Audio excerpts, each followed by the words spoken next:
रखता हूँ कि खुद ही कहीं पत्थर फेंको के लोगों को भी जाकर नहीं कहते अरे मने ठोक्यो रे ठोक्यो की तरह आपको कह के जा रहा हूँ भाई तू तो निकल गई, बहुत बड़े मार्जिन से जीत रहे हो भाई तू की सीट। क्योंकि जी चिंता मत करो, अब की मैं सरकार के अंदर सारी जांचें कराऊंगा और आपको वो परेड भी कराऊंगा, पैदल परेड। आप चिंता करो।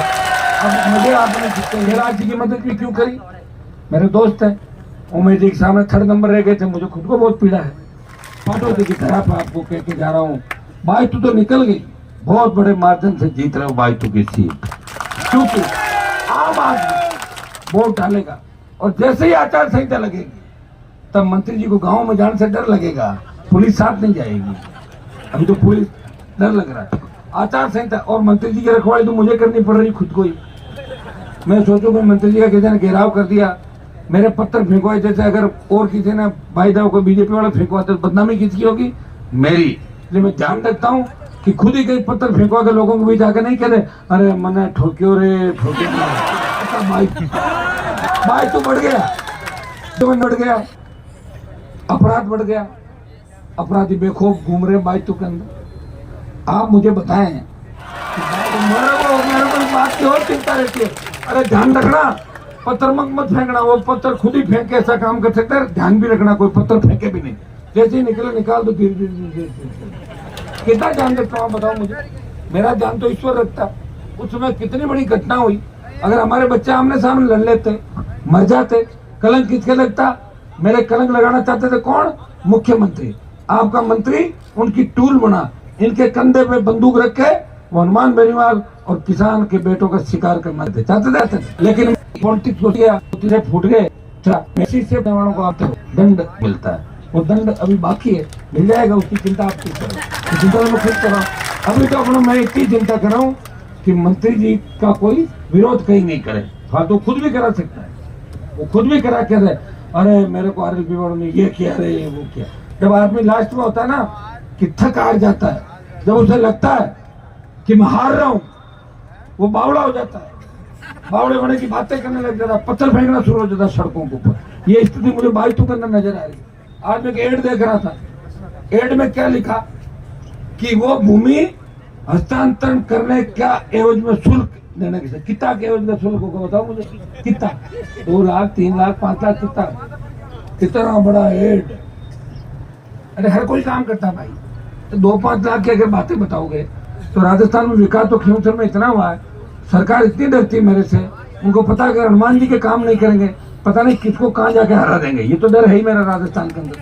तो मेरा कागज जाता है, कोई गांव से फोन आया, बोले साहब जरूरी बात है, मैंने कहा क्या बात, सड़क बन तो गई, बोले नहीं बात पूछनी है, कहीं पूछनी है कि सड़क 2-3 एक हाथ निकल गई, तो मैं ऊपर बना दो एक दूसरे पे, बढ़िया है भाई, उसमें पहले वाले में कम होगा, मोटाई ज्यादा हो जाएगी, तो मेरे को तंग क्यों कर रहे हो, निकल की तो अच्छी बात है, बना दे, कहते हैं इंजीनियरों को सड़क के ऊपर सड़क बना के और पीछे 5 मीटर चौड़ा, मैं चिंता की क्या बात है, तो विकास देखना भाई तो बढ़ गया, तो बढ़ गया, अपराध बढ़ गया, अपराधी बेखौफ घूम रहे भाई तो कहता भाई तो बढ़ गया, तो बढ़ गया, अपराध बढ़ गया, अपराधी बेखौफ घूम रहे भाई तो के अंदर। आप मुझे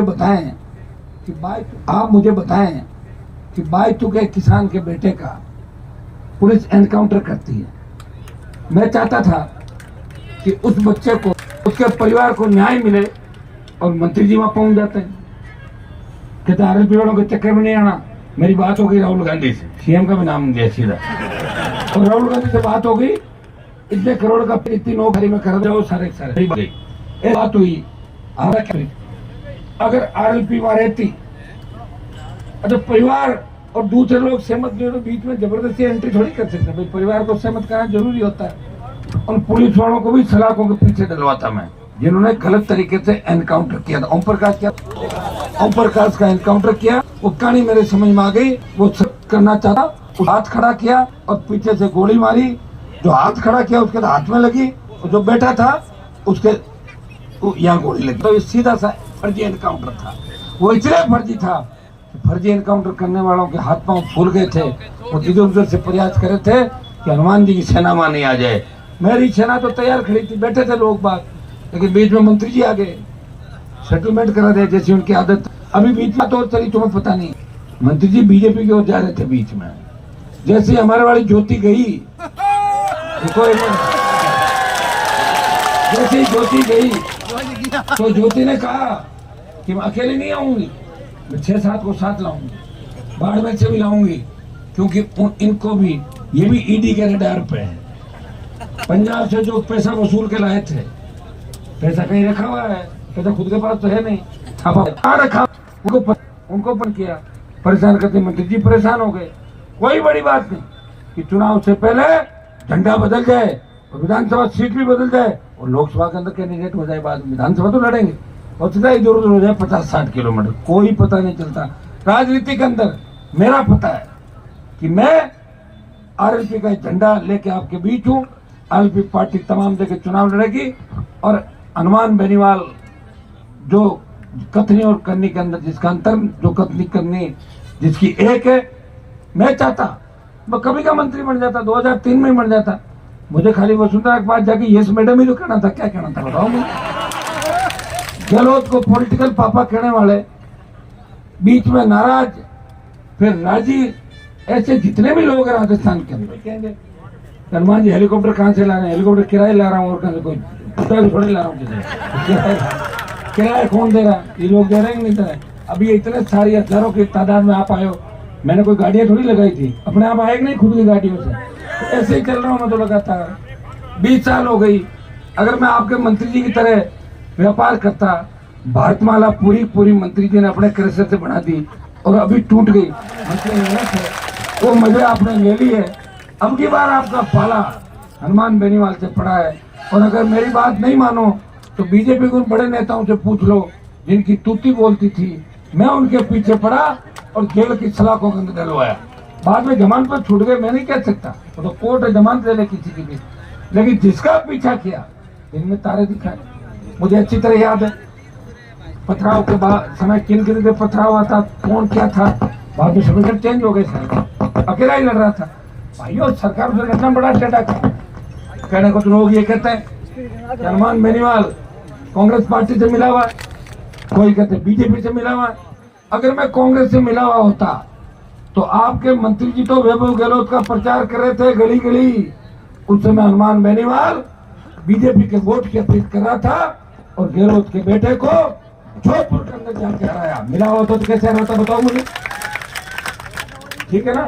हाँ, गुड़ा मलानी के अंदर आप कह सकते हो कि मैं थोड़ा सा मिला हुआ था किसी से, मिला हुआ कैसे था, बुजुर्ग आदमी से दया आ गई मुझे, अरे यार छोड़ो मत करो रैली कहता है बाबा जी यही रह जाते आप, रखा नहीं। मैं तो परिवार को किसी का, किसी ने मामा का, भैया जी का, भाई साहब का कर दी मदद। इस बार पिछली बार आपको मेरी मदद हो गई थी, उमर राम जी तो बाद में कैंडिडेट आए थे, मेरा ही फार्म तैयार था बाइक के अंदर और मैं भर के चला जाता तो क्या होता आप बताओ। पिछली बार हो जाता ना मंत्री, तो मंत्री जी का मंत्री पद है, क्या ही दिया हुआ मंत्री पद है, खुद का नहीं है। नेता तो वो होता है जो विरोधी से बात नहीं करता, विरोधी के घर जाके अपना काम निकलवा लो और बाद में ये कह दो मैं उसको कुछ नहीं मानता, कहने से होता नहीं, बाद में चुनाव वापिस आने वाला। अब ये बार बता दें कि भाई तुम्हें जनता हनुमान बेनीवाल अपनी बात में कैलाश जी की मदद भी क्यों करी, मेरे दोस्त है, उमेश जी के सामने 3rd नंबर रह गए थे, मुझे कैलाश जी की मदद भी क्यों करी, मेरे दोस्त है, उमेश जी के सामने 3rd नंबर रह गए थे, मुझे खुद को बहुत पीड़ा है 3rd। अब कहते हैं भाई यार छोरो 3rd आई को 2nd टाइम तो फिर ठीक। गठबंधन किया, बाड़मेर की सीट मुझे दी, मैंने कहा मैं क्या करूंगा, टायर पे पता नहीं बाड़मेर वाला वोट देंगे कि नहीं देंगे, फिर तो बोतल पे लिए थे अपने सारे बाड़मेर के वोट, जिन समझ में आएगा कि नहीं आएगा, नागौर में तो फिर भी समझा दूंगा घूम घाम के। थोड़ा सा राजनीतिक समीकरण बाड़मेर में अलग है थोड़ा सा, क्योंकि यहाँ निर्दलीय भी बराबर टक्कर में रहे कई बार बाड़मेर में। तो भाइयों मैंने कहा कि चिन्ह आप अपना, बीजेपी चिन्ह अपना रखे, कैंडिडेट मेरी पसंद का रखे। कैंडिडेट आपको मंत्री जी को बना दिया दिल्ली वालों को, और वो दिल्ली गए जीत के मंत्री बन गए। मेरा उनसे कोई भेदभाव नहीं है, मेरी दोस्ती उनसे, लेकिन राजनीति में दोस्ती नहीं होती। अब आमने सामने संघर्ष होगा।